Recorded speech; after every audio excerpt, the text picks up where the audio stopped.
ဖလန်းမြို့ကိုမြောက်ခင်လန်ကူလက်ရွာလေးကျွာဖြစ်တဲ့ဒေးဆန်တောင်ပေါ်ရွာကလေးမှာတော့ကမ်တုတ်လို့ခေါ်တဲ့ကားငယ်လေးတွေကိုတွေ့ခဲ့ရပါတယ်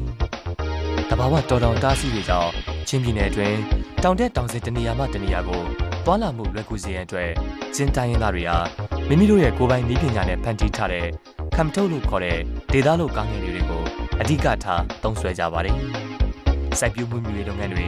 ထင်းထန်ရေခဲလုပ်ငန်းတွေမှာတော့တကယ့်ကိုအသုံးဝင်လာတဲ့တောင်ပေါ်ကားငယ်လေးတွေဖြစ်ပါတယ်။အဲဒီကားငယ်လေးတွေကိုတစ်သားကိုတဲ့တစ်သားပဲစတီယာရင်နဲ့ brake တို့ကိုအပြည့်စုံတက်ဆင်ထားပြီးတော့မိမိတို့တက်နိုင်တဲ့လောက်ရွယ်စားမျိုးစုံပြုလုပ်သုံးစွဲကြကြောင်းသိရှိရပါတယ်။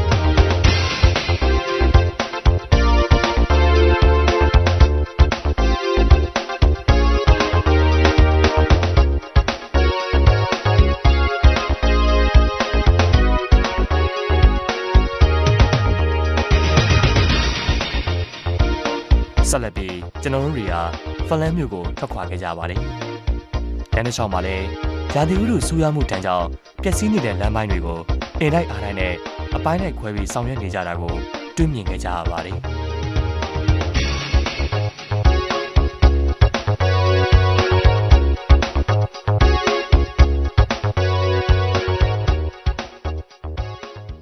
ဓမ္မကျုပ်ပြင်တန်ကြားကြီးပြည်သက်များခင်ဗျာအခုကျွန်တော်ရောက်ရှိနေတဲ့နေရာကတော့ကဘော်ကြိုင်ဝမ်းအနေနဲ့ပြပြခက်ပြီးစီးဆင်းလာတယ်မဏိပူရမြစ်ကိုဖြတ်တန်းဆောက်လုပ်ထားတဲ့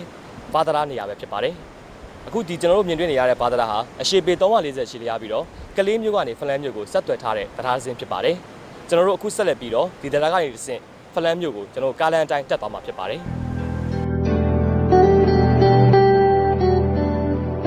ရေးစီတန်လွန်လာတဲ့မဏိပူရမြစ်ကိုဖြတ်တန်းဆောက်လုပ်ထားတဲ့ဘာသာရာဟာနှစ်လန်းသွားတန်ကုန်ကွန်ကရစ်တရားမျိုးစားဖြစ်ပါတယ်2005ခုနှစ်အောက်တိုဘာလ1ရက်နေ့မှာစတင်ဆောက်လုပ်ခဲ့ပြီးတော့တနှစ်နဲ့4လကြာ2009ခုနှစ်ဖေဖော်ဝါရီလ12ရက်နေ့မှာအောင်မြင်စွာဆောက်လုပ်ပြီးစီပွင့်လည်နိုင်ခဲ့ပါတယ်။ကလေးမြို့နယ်ချင်းတောင်ပေါ်ဒေသတွေဖြစ်တဲ့ဖလန်းနဲ့ဟာကားဒေသတွေကုလူဆက်သွယ်ရေးအတွက်တော့မရှိမဖြစ်ရေးပါလာတဲ့တရားတစ်စင်းဖြစ်ပါတယ်။ပြီးတော့လည်းဒီနေရာလေးမှာထူးခြားချက်တစ်ခုလည်းရှိနေပါတယ်။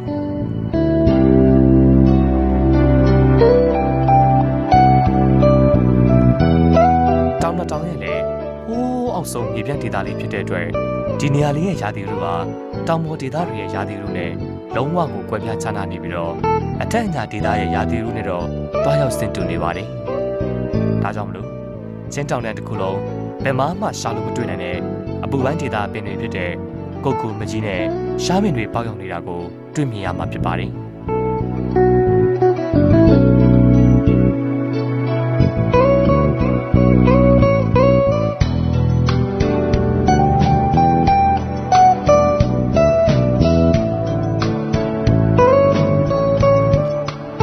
ပြီးတော့လည်းမဏိပူရမြစ်ကဘေးနားမှာပြည်ရင်းငွေကျပ်25.25 တန်းအကုန်ကျခံတိစောက်ထားပြီးဖလန်းမြို့နယ်နဲ့ကြေးရွာပေါင်း17ရွာကို17 kV ဓာတ်လိုင်းတွေနဲ့လျှက်စစ်တပ်အားတွယ်တန်းဖြန့်ဖြူးပေးနေတဲ့ငဆယ်ပါရေအားလျှက်စစ်စက်ရုံကိုလည်းတွေ့ရမှာဖြစ်ပါတယ်။အဲဒီရေအားလျှက်စစ်စက်ရုံဟာချင်းပြည်နယ်ဖလန်းမြို့ရဲ့ရှေ့မြောက်ဘက်ကားလမ်းတိုင်း12မိုင်ကွာမှာတည်ရှိပါတယ်။1982ခုနှစ်မှာစတင်တည်ထောင်ခဲ့ပြီးတော့1986ခုနှစ်ဒီဇင်ဘာလ17ရက်နေ့မှာတော့စတင်လက်ပတ်နိုင်ခဲ့ပါတယ်။ Francis Tower 900 kW 12လုံးနဲ့နှစ်စဉ်လျှက်စစ်တပ်အား10.5 kW နာရီတန်ပေါင်းထုတ်လုပ်ပေးနေတဲ့ရေအားလျှက်စစ်စက်ရုံလည်းဖြစ်ပါတယ်။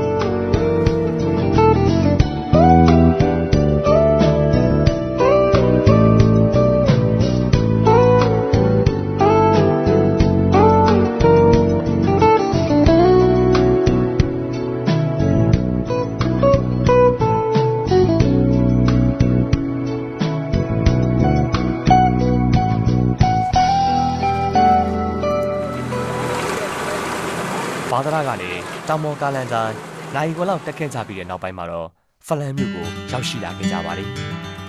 တောင်ကပတ်မှာတိမ်ဆိုင်တင်လွှတ်တွေနဲ့ဖွဖွေးလို့လှဆင်ထားပြီးတော့စိမ့်နဲ့တောက်ပနေတဲ့ချင်းတောင်တွေရဲ့မြို့တစ်မြို့လုံးကိုကွေးပတ်ဖောက်လို့ထားတဲ့ကားလမ်းလေးတွေရဲ့အဲ့ဒီကားလမ်းကိုမေးတင်ပြီးတော့နဲ့ဆိုင်ထားတဲ့ကြောက်ကဘာနိုင်ငံမှာဆောက်လုပ်ထားတဲ့ခြေတန်းရှိအိမ်လေးတွေနဲ့ဖလန်းမြို့လေးဟာတဘာဝကပေးထားတဲ့ဘလို့မှရှင်တုရေးဆွဲလို့မရနိုင်တဲ့အလှပဆုံးသောပကြီးကားတစ်ချက်ပါပဲ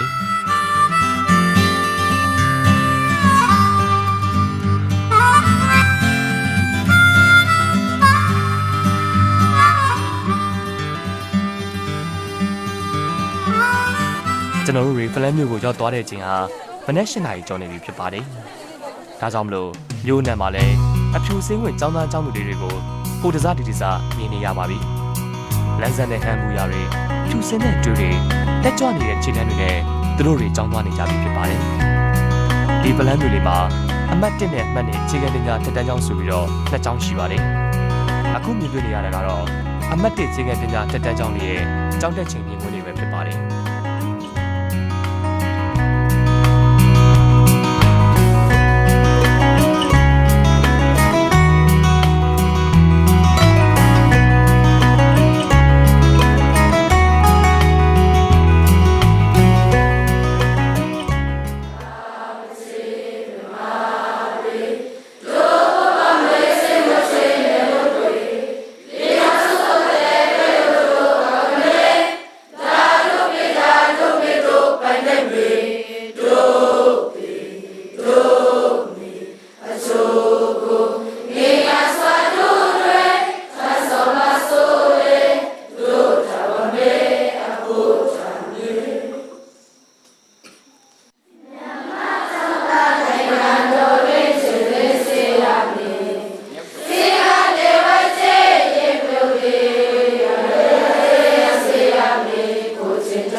ဒီကနေ့ကျွန်တော်တို့နိုင်ငံရဲ့ပညာရေးကဏ္ဍကိုကြည့်မယ်ဆိုရင်ကျောင်းပညာရေးမှာရောကျောင်းပြင်ပပညာရေးမှာပါဟန်ချက်ညီညီတိုးတက်ပြောင်းလဲနိုင်အောင်လို့စူးစမ်းနေတာကိုတွေ့ရမှာဖြစ်ပါတယ်။တင်ကြားတင်ယူမှုစနစ်ကိုစာသင်ခန်းထဲမှာပဲကန့်သက်တုံ့ပြန်ထားတာမျိုးမဖြစ်စေဘဲနဲ့မိမိပတ်ဝန်းကျင်မိမိဒေသမိမိနိုင်ငံဖွံ့ဖြိုးတိုးတက်ရေးနဲ့တသားတည်းဆက်ဆက်ဖြစ်ထွန်းနေစေတဲ့အတွက်တင်ကြားတင်ယူပေးနေတာကိုတွေ့ရမှာဖြစ်ပါတယ်။နိုင်ငံတိုးတက်စေမယ့်လူမျိုးစားလေးဒီကပေလေးမြန်မာချမ်းသာပညာရေးချမ်းသာရေး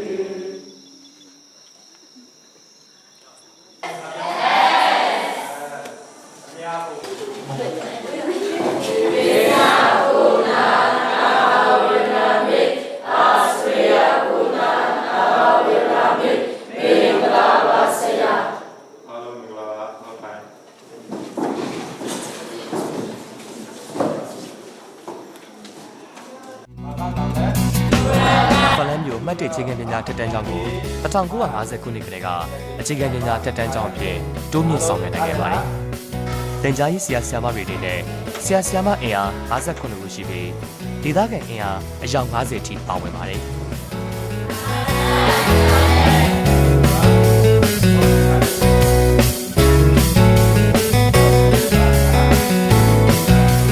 ပလန်းမြို့မှတ်တခြေခံပညာတက်တန်းကျောင်းရဲ့တင်ကြားတင်ယူမှုတွေကိုတွေ့မြင်ကြားသိခဲ့ရပြီးတဲ့နောက်ပိုင်းမှာတော့နေဆက်ဒေသနဲ့တိုင်းရင်းသားလူမျိုးများအမြတ်ဖွံ့ဖြိုးတိုးတက်ရမည်ဆိုတဲ့ဆောင်ပုဒ်နဲ့အညီနေဆက်ရေးရာဝန်ကြီးဌာနပညာရေးနဲ့လေ့ကျင့်ရေးဦးစီးဌာနရဲ့အမျိုးသမီးအိမ်တွင်းမှုတံမွေးလုပ်ငန်းပညာသင်တန်းကျောင်းတွေနဲ့မိတ်ဆက်ပေးမှာဖြစ်ပါတယ်။အဲ့ဒီအိမ်တွင်းမှုသင်တန်းကျောင်းတွေမှာတက်ရောက်နိုင်တဲ့သင်တန်းတွေကတော့အခြေခံအိမ်တွင်းမှုသင်တန်းအဆင့်မြင့်ဆက်ချုပ်သင်တန်းသုံးမွေးဆက်ဆွဲသင်တန်းကနုကမာကြောက်စီပကြီးသင်တန်းနဲ့အခြေခံရကန်းသင်တန်းမှုပြီးတော့အမျိုးအစား၅မျိုးဖွဲ့ခြားထားပါတယ်။ပညာသင်တဲ့အနေနဲ့ကတော့တစ်နှစ်မှာသင်တန်း၃ကြိမ်ဖွင့်နေပြီးသင်တန်းတစ်ကြိမ်မှာရက်သက်ဆက်လက်သက်ကြာမြင့်မှာဖြစ်ပါတယ်။သင်ကြားချိန်တွေကတော့ရုံးပိတ်ရက်ကနေလွဲပြီးတော့မနက်9:00နာရီမှနေ့လယ်7:00နာရီထိနေ့လယ်10:00နာရီမှညနေ4:00နာရီထိသင်ကြားပို့ချပေးပါတယ်။ဆရာမဒီပြက9ဦးဝန်ထမ်း4ဦးစုစုပေါင်း12ဦးထဲမှာမှချင်းပြည်နယ်ဒေသခံ10ဦးထိပါဝင်ပြီးတော့ဖလန်တီလင်းကံကောကလေးမကွေးစကိုင်းစရှိတဲ့ဒေသအသီးသီးမှာသင်တန်းသူတွေတက်ရောက်သင်ကြားနေရရှိပါတယ်။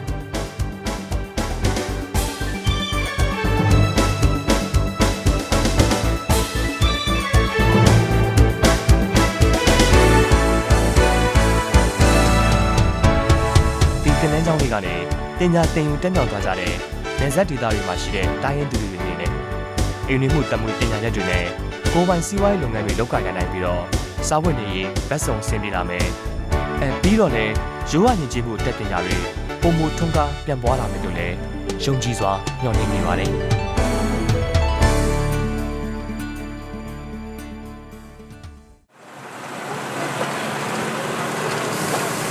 အခုကျွန်တော်တို့တွေပွားရောက်လေ့လာရိုက်ကူးကြအောင်ပဲနေရာတွေကတော့တမဝါညမဝန်ကြီးဌာနအသေးစားစက်မှုလက်မှုလုပ်ငန်းဦးစီးဌာနရဲ့အထက်တန်းရက်ကန်ကျောင်းလေးပဲဖြစ်ပါတယ်။တနိုင်ငံလုံးအနေနဲ့ရက်ကန်တင်နန်းကျောင်းပေါင်း14ကျောင်းရှိပြီးတော့အခြေခံရက်ကန်ကျောင်းက5ကျောင်းအထက်တန်းရက်ကန်ကျောင်းက9ကျောင်းနဲ့အဆင့်မြင့်စောင်းသားရက်ကန်ကျောင်း1ကျောင်းတို့ပါဝင်ပါတယ်။အခြေခံနဲ့အထက်တန်းရက်ကန်ကျောင်းတွေဟာတင်နန်းသားတင်နန်းသူတွေကိုဝှေ့ထုတ်ပေးပြီးတော့အဆင့်မြင့်စောင်းသားရက်ကန်ကျောင်းကတော့ဆရာဆရာမညီပြတွေကိုဝှေ့ထုတ်ပေးနေပါတယ်။အခုဆက်လက်ပြီးဒီကျောင်းကလေးရဲ့ချင်းရွာဝက်ထဲတွေရက်လုပ်ပုံစင်ကိုတင်ပြပေးသွားမှာဖြစ်ပါတယ်။ချင်းရွာဝက်ထဲတွေရက်လုပ်ဖို့အတွက်လိုအပ်တဲ့ခြေတွေကိုမိမိလိုချင်တဲ့အကြောင်းရအောင်ဆိုရပါတယ်။ဓာတုဗေဒနည်းနဲ့တဘာဝနည်းဆိုပြီးတော့ခြေစေးဆိုနည်းနဲ့နေရှိပါတယ်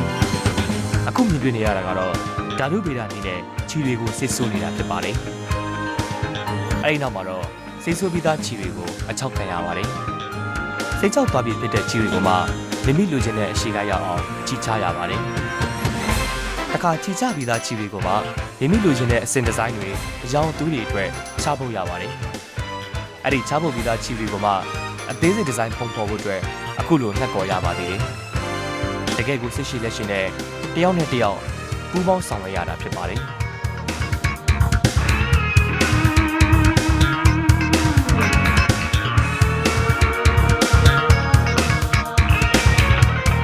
ဒီလိုနှက်ပေါ်ပြီးထွက်လာတဲ့ခြေတွေကိုတော့ရက်သွားတင်ပြီးစင်တင်ရဲလို့ရပြီဖြစ်ပါတယ်။အဲ့ဒီစင်တင်ပြီးထွက်လာတဲ့အထက်ပိတ်စတွေကိုမှပုံစံမျိုးမျိုးနဲ့ရိုးရဒီဇိုင်းတွေဖြစ်အောင်ချုပ်လို့ရတာဖြစ်ပါတယ်။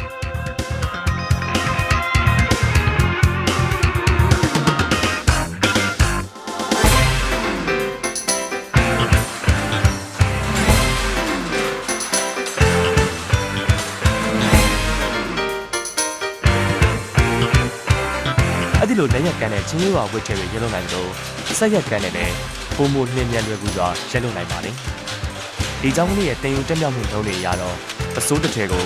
စင်တင်ပြီးဆက်နေရလို့ရင်တနာရီမိနစ်20ကြာမြင့်ပြီးတော့လက်ရက်ကန်တဲ့ဆိုရင်တော့3နာရီကြာမြင့်ပါတယ်။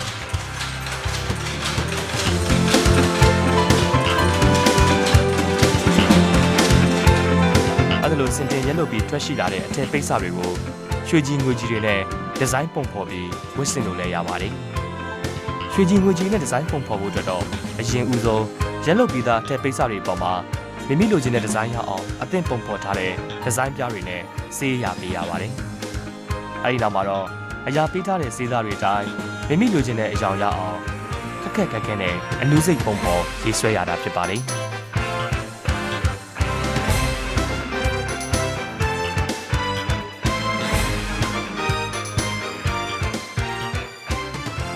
မြမရုပ်မြင်တန်ကြားကြည့်ပရိသတ်များခင်ဗျာဒီလောက်ဆိုရင်တော့ချင်းရွာရက်ကန်ရက်လုတ်ပုံအစဉ်စဉ်ကိုသိရှိကြပြီလို့ထင်ပါတယ်တကယ်တော့ရိုးရဝိထတွေရက်လုတ်ရတာမလွယ်ကူလားပါဘူးအသေးစိတ်အစဉ်တွေအစဉ်စဉ်နဲ့နူးစိတ်ပုံဖော်ရက်လုတ်ရတာဖြစ်ပါတယ်ကျွန်တော်တို့ကိုယ်တိုင်လည်းအရင်ကတွေ့ဘူးမြင်ဘူးဝစ်စင်ပူခဲ့ကြပေမဲ့ရိုးရရက်ကန်ရဲ့အဝိထရက်လုတ်မှုတွေပေါ်မှာတိတ်ပြီးတော့တတိမထားမိခဲ့ကြပါဘူးဒါကြောင့်မလို့ဒီအစဉ်စဉ်လေးကနေမှတစ်ဆင့်မိမိတို့ရဲ့ရိုးရာဝတ်ထည်တွေပေါ်မှာတန်ဖိုးထားမြန်လို့တက်စေဖို့နဲ့ရိုးရာရက်ကန်ပညာရပ်တွေမပြောင်းပြစ်စေဖို့လက်ဆင့်ကမ်းထိန်းသိမ်းစောင့်ရှောက်ကြမယ်လို့မျှော်လင့်မိပါတယ်။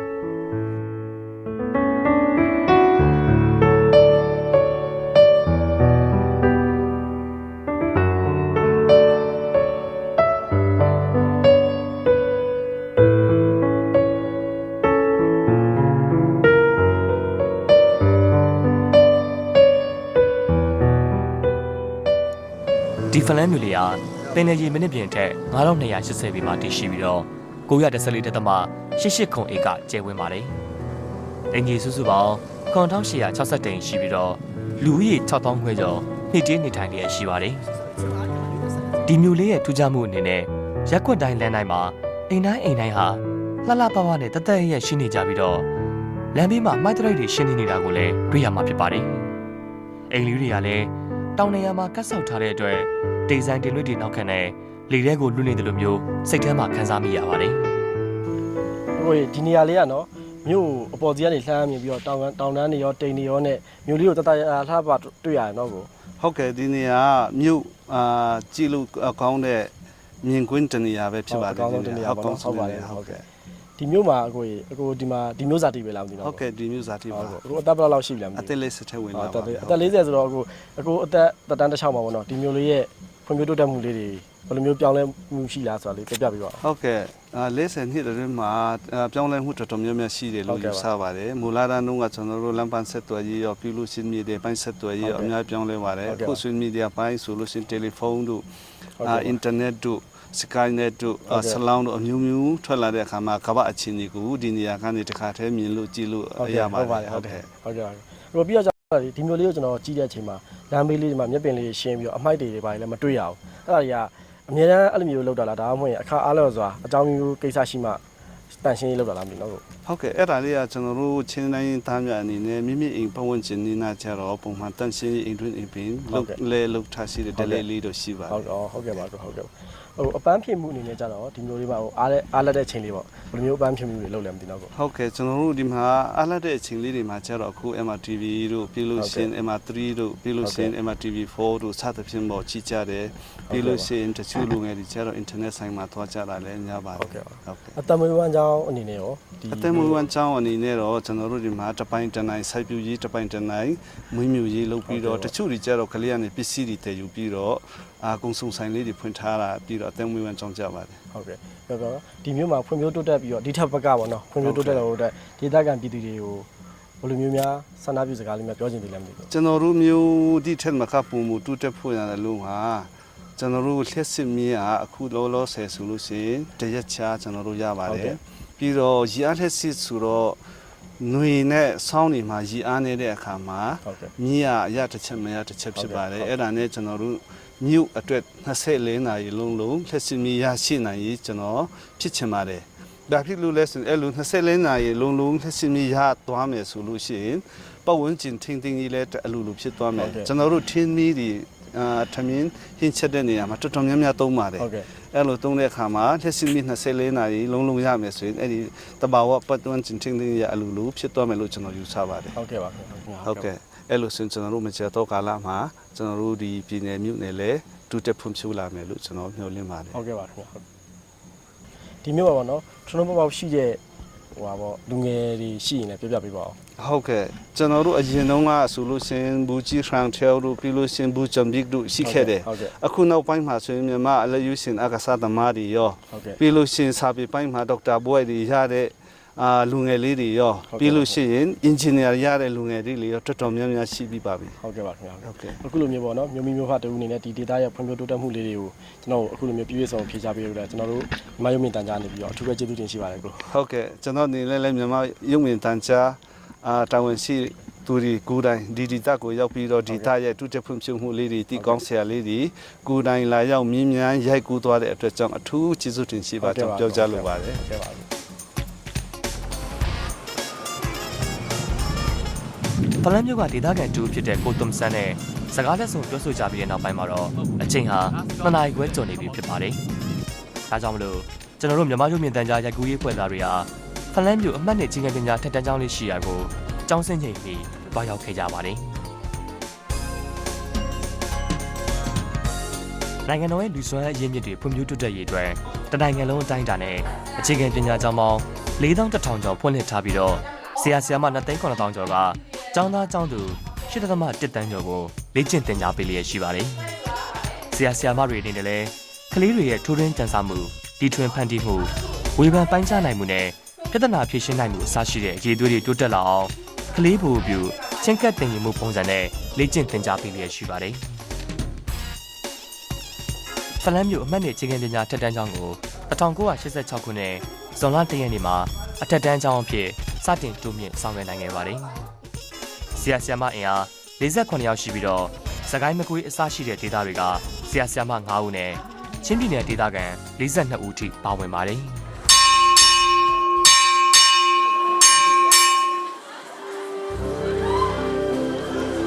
အခုလိုမျိုးလွတ်လပ်ပျော်ရွှင်မြူးတူးစွာကျောင်းဆင်းနေကြတဲ့ကလေးငယ်တွေကိုကြည်ရင်လည်းကျောင်းသားဘဝကိုတော့ပြန်လည်အောင်မေ့တရိရလာမိပါတယ်ဘဝရဲ့မောတွေကိုကြုံဆုံလာရတဲ့အခါတိုင်းမှာတစ်ခါတလေအဲ့ဒီကျောင်းသားဘဝလေးတွေကိုပြန်ရောက်သွားခြင်းမိပါတယ်လမ်းဆန်းဆုံးအတက်ကြဆုံးအပြုံးနေနဲ့ကျောင်းသားဘဝလေးဟာတကယ့်ကိုလူနဲ့ဖြူစင်တော့လာပါတယ်အနာဂတ်ရဲ့ခြေလှမ်းတွေမှာအာသစ်တွေအပြည့်နဲ့ရှောင်လန်းနေကြတဲ့သူတို့လေးတွေရဲ့အိမ်ပြန်တဲ့အတူကျွန်တော်တို့တွေလည်းအနှဲပြန်အတွက်အာသစ်တွေမို့ရင်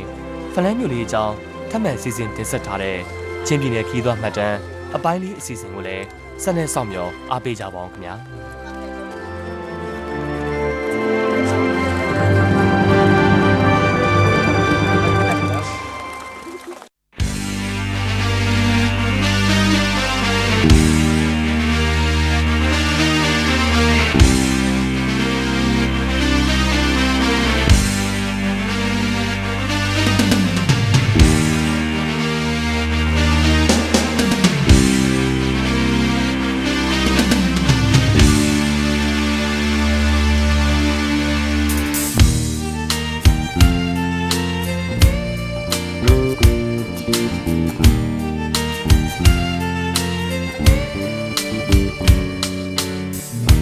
ကလေးမစဲ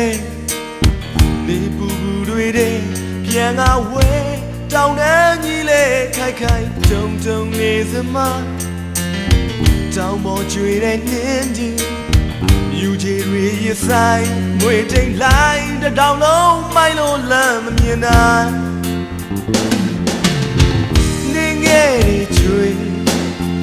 နေမိုးတွေရွာချင်းမိခင်တောင်းနဲ့ချမ်းနေချင်းကြ等哒嘿，亲家等哒嘿，亲家等哒嘿，亲家等哒嘿，亲家等哒嘿，亲家等哒嘿，亲家等哒嘿，亲家等哒嘿。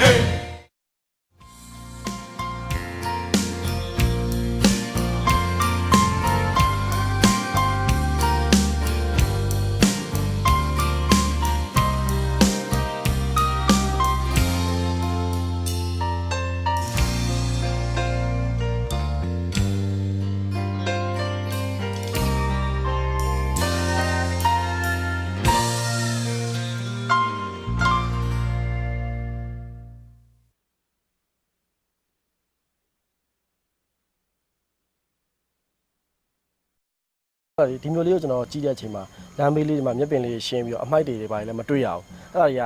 အများအားအဲ့လိုမျိုးလောက်တာလားဒါမှမဟုတ်အခါအားလျော်စွာအကြောင်းမျိုးကိစ္စရှိမှ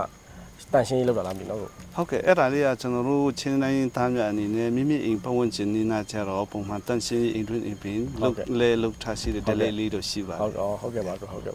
ဟိုအပန်းဖြစ်မှုအနေနဲ့ကြတော့ဒီမျိုးလေးပါဟိုအားလက်တဲ့အချိန်လေးပေါ့ဘယ်လိုမျိုးအပန်းဖြစ်မှုတွေလုပ်လဲမသိတော့ဘူးဟုတ်ကဲ့ကျွန်တော်တို့ဒီမှာအားလက်တဲ့အချိန်လေးတွေမှာကြတော့အခု MRTV တို့ပြီးလို့ရှိရင် MR3 တို့ပြီးလို့ရှိရင် MRTV4 တို့စသဖြင့်ပေါ့ကြီးကြတယ်ပြီးလို့ရှိရင်တချို့လူငယ်တွေကြတော့ internet ဆိုင်မှာသွားကြတာလည်းများပါတယ်ဟုတ်ကဲ့အတမွေးဝမ်းကြောင်းအနေနဲ့ရောအတမွေးဝမ်းကြောင်းအနေနဲ့တော့ကျွန်တော်တို့ဒီမှာတပိုင်းတနိုင်စိုက်ပျိုးရေးတပိုင်းတနိုင်မွေးမြူရေးလုပ်ပြီးတော့တချို့တွေကြတော့ကလေးကနေပစ္စည်းတွေတည်ယူပြီးတော့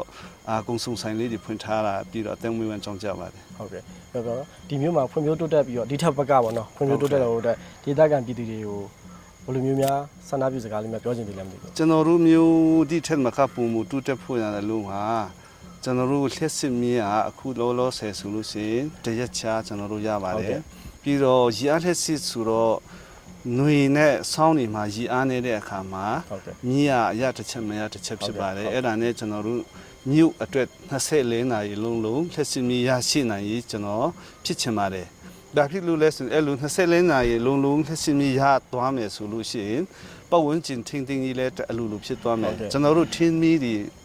ထမင်းဟင်းချက်တဲ့နေရာမှာတော်တော်များများသုံးပါတယ်အဲ့လိုသုံးတဲ့အခါမှာလက်စစ်မီ24နာရီလုံးရမယ်ဆိုရင်အဲ့ဒီတဘာဝပတ်ဝန်းကျင်ထင်းထင်းကြီးအလိုလိုဖြစ်သွားမယ်လို့ကျွန်တော်ယူဆပါတယ်ဟုတ်ကဲ့ပါဟုတ်ကဲ့အဲ့လိုဆိုကျွန်တော်တို့မကြာတော့ကာလမှာကျွန်တော်တို့ဒီပြည်နယ်မြို့နယ်လည်းတူတက်ဖွံ့ဖြိုးလာမယ်လို့ကျွန်တော်မျှော်လင့်ပါတယ်ဟုတ်ကဲ့ပါခင်ဗျာဒီမျိုးပါပေါ့နော်ကျွန်တော်ပေါ့ရှိတဲ့ဟိုပါပေါ့လူငယ်တွေရှိရင်လည်းပြောပြပေးပါဦး ဟုတ်ကဲ့ကျွန်တော်တို့အရင်တုန်းကဆိုလို့ရှိရင်ဘူကြီးဆန်ထဲတို့ပြီးလို့ရှိရင်ဘူဂျမ်ဘစ်တို့ရှိခဲ့တယ်အခုနောက်ပိုင်းမှာဆိုရင်မြန်မာအလယူရှင်အကစားသမားတွေရောပြီးလို့ရှိရင်စာပေပိုင်းမှာဒေါက်တာဘွဲ့တွေရတဲ့လူငယ်လေးတွေရောပြီးလို့ရှိရင်အင်ဂျင်နီယာရတဲ့လူငယ်တွေလေးရောတော်တော်များများရှိပြီးပါပြီဟုတ်ကဲ့ပါခင်ဗျာဟုတ်ကဲ့အခုလိုမျိုးပေါ့နော်မျိုးမီမျိုးဖတူအနေနဲ့ဒီ data ရဲ့ဖွံ့ဖြိုးတိုးတက်မှုလေးတွေကိုကျွန်တော်အခုလိုမျိုးပြည့်စုံဖြေချပေးရတဲ့ကျွန်တော်တို့မြန်မာရုပ်မြင်သံကြားနေပြီးတော့အထူးပဲကျေးဇူးတင်ရှိပါတယ်ကိုဟုတ်ကဲ့ကျွန်တော်နေလည်းမြန်မာရုပ်မြင်သံကြားတာဝန်ရှိသူတွေကိုယ်တိုင်ဒီဒေတာကိုရောက်ပြီးတော့ဒေတာရဲ့တူတက်ဖွံ့ဖြိုးမှုလေးတွေတည်ကောင်းဆရာလေးတွေကိုယ်တိုင်လာရောက်မြင်းမြန်းရိုက်ကူးသွားတဲ့အတွက်ကြောင့်အထူးကျေးဇူးတင်ရှိပါကြောင်းပြောကြားလိုပါတယ်ဟုတ်ကဲ့ပါ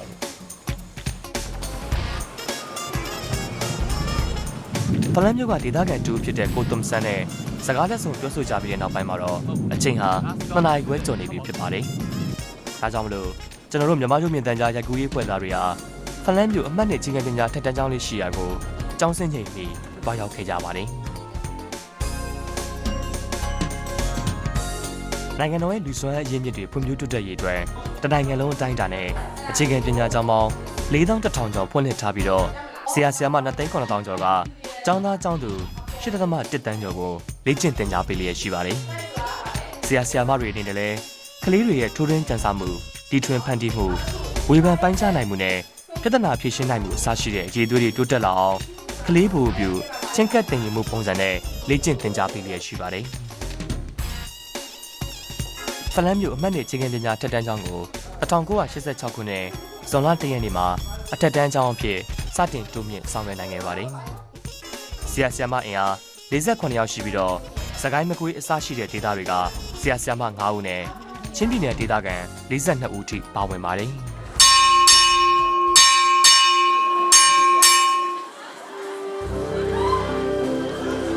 အခုလိုမျိုးလွတ်လပ်ပျော်ရွှင်မြူးတူးစွာကျောင်းဆင်းနေကြတဲ့ကလေးငယ်တွေကိုကြည်ရင်လည်းကျောင်းသားဘဝကိုတော့ပြန်လည်အောင်မေ့တရေရလာမိပါတယ်။ဘဝရဲ့အမောတွေကိုကြုံဆုံလာရတဲ့အခါတိုင်းမှာတခါတလေအဲ့ဒီကျောင်းသားဘဝလေးတွေကိုပြန်ရောက်သွားခြင်းမိပါတယ်။လမ်းဆန်းဆုံးအတက်ကြဆုံးအပြုံးနေနဲ့ကျောင်းသားဘဝလေးဟာတကယ့်ကိုလူနဲ့ဖြူစင်တော့လာပါတယ်။အနာဂတ်ရဲ့ခြေလှမ်းတွေမှာအားသစ်တွေအပြည့်နဲ့ရှောင်လန်းနေကြတဲ့သူတို့လေးတွေရဲ့အိမ်ပြန်တဲ့အတူကျွန်တော်တို့တွေလည်းအနှဲပြန်အတွက်အားသစ်တွေမှုရင်ဖလန်းမြို့လေးအကြောင်းထပ်မံစီစဉ်တင်ဆက်ထားတဲ့ချင်းပြည်နယ်ခီးသွွားမှတ်တမ်းအပိုင်းလေးအစီအစဉ်ကိုလည်းဆက်လက်ဆောင်မြော်အားပေးကြပါအောင်ခင်ဗျာ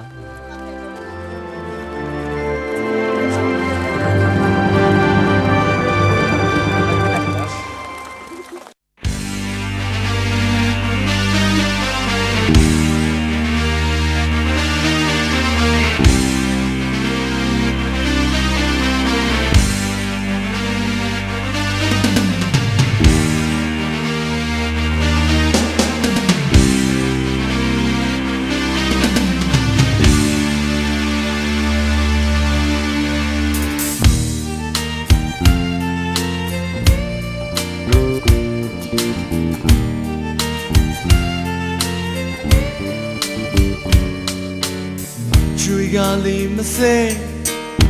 နေပူပူတွေတဲ့ပြန်ငါဝဲတောင်းတန်းကြီးလေခိုက်ခိုက်ကြုံကြုံနေစမတောင်းပေါ်ကျွေတဲ့နှင်းကြီးမြူကြီးတွေရဆိုင်ငွေတိတ်လိုက်တောင်းလုံးမိုင်းလို့လမ်းမမြင်နိုင်နေငယ်တွေကျွေနေမို့တွေရွာdown and chinny jinja jinja jinja tanda hey jinja tanda hey jinja jinja jinja tanda hey jinja tanda hey jinja jinja jinja tanda hey jinja tanda hey jinja jinja jinja tanda